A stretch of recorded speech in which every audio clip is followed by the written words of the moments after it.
తర్వాత ఒక 2 to 3 years వరకు కూడా ప్రెగ్నెన్సీ ఒకవేళ రాలేదు, పీరియడ్స్ కూడా చాలా ఇర్రెగ్యులర్గా ఉన్నప్పుడు కూడా మనం డాక్టర్ని కన్సల్ట్ కావాల్సి వస్తుంది. ఇంకా కొన్ని సింటమ్స్ ఏంటంటే పీసీఓడి ఉన్నప్పుడు మనకి పింపుల్స్ కానీ, లేదంటే అన్వాంటెడ్ హెయిర్ కానీ, లేదంటే బాగా సడన్గా వెయిట్ పెరగడం, ఇర్రెగ్యులర్ పీరియడ్స్, ఇవన్నీ కూడా మనకి పీసీఓడి రిలేటెడ్ ప్రాబ్లమ్స్ ఉంటాయి. కాబట్టి ఆ టైంలో కూడా మనకి ఇర్రెగ్యులర్ పీరియడ్స్ అన్నవి వచ్చే అవకాశాలు ఉంటాయి.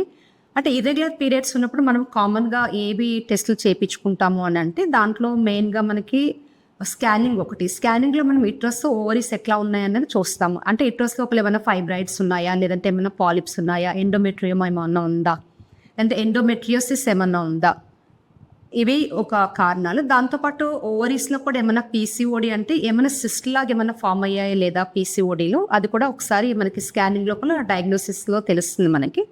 దాంతోపాటు హార్మోన్ టెస్ట్లు అనేవి కూడా ఇంపార్టెంట్. అంటే ఈస్ట్రోజన్ ఒకటి, ప్రొజెస్ట్రాన్ హార్మోన్ అవన్నీ ఎట్లా ఉన్నాయి, దాంతోపాటు టెస్టోస్టెరాన్ హార్మోన్ ఎలా ఉంది, ఈ హార్మోన్ టెస్ట్లు ఒకటి చేసుకుంటాము.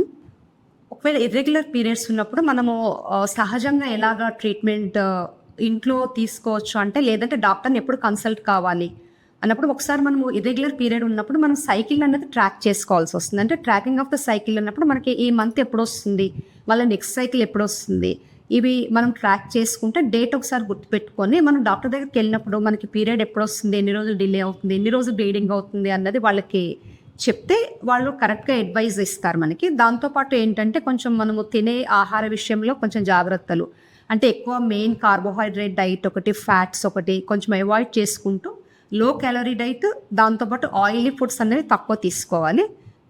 మన ప్రోటీన్ డైట్ ఎక్కువ తీసుకోవాలి. దాంతో ఏంటంటే బయట ఫుడ్ అన్నది వీలైనంత వరకు అవాయిడ్ చేస్తే బెటర్. అంటే మైదా ప్రొడక్ట్స్ కానీ, లేదంటే మిల్క్ ప్రొడక్ట్స్ అన్నది హెవీ వెయిట్ తోటి అది ఇంకా మీకు ఇర్రెగ్యులర్ పీరియడ్స్ అవి హార్మోన్ ఇంబ్యాలెన్స్ అవుతుంది కాబట్టి అది కొంచెము అవాయిడ్ చేసుకుంటే బెటర్. దాంతో ఏంటంటే రెగ్యులర్గా ఎక్సర్సైజ్ ఒకటి, అంటే వెయిట్ రిడక్షన్కి మనము గ్రాస్ వెయిట్ రిడక్షన్ కాకుండా పర్ మంత్ అనేది 1 to 2 kgs వరకు మనము గోల్ పెట్టుకొని ఆ వెయిట్ రిడక్షన్ అయితే బెటర్ ఉంటుంది. ఎప్పుడైతే మనము సడన్గా 5 to 6 kgs అన్నది వెయిట్ రిడక్షన్ అయినప్పుడు డైరెక్ట్గా మనకి హార్మోన్ ఇంబ్యాలెన్స్ అన్నీ అయ్యి మన ఇర్రెగ్యులర్ పీరియడ్స్ అన్నవి మళ్ళీ స్టార్ట్ అవుతాయి. దానివల్ల సడన్ వెయిట్ రిడక్షన్ కాకుండా గ్రాడ్యువల్గా 1 to 2 kgs పర్ మంత్ అనేది గోల్ అనేది పెట్టుకోవాలి మనము. దాంతోపాటు మనము ఎక్కువగా స్ట్రెస్ కానీ అది ఉన్నప్పుడు యోగా కానీ, లేదంటే మెడిటేషన్, రిలాక్సేషన్ ఎక్సర్సైజ్ అనేది మనకి ఇంపార్టెంట్ రోల్ ప్లే చేస్తుంది. మనం ఇంట్లో ఇవన్నీ చేసిన తర్వాత కూడా మనకి పీరియడ్స్ అన్నవి ఇర్రెగ్యులర్గా ఉండి అదే ప్రాబ్లం కంటిన్యూ అవుతామంటే మాత్రం కంపల్సరీగా డాక్టర్ని కన్సల్ట్ అయ్యి అడ్వైస్ తీసుకోవడం బెటర్.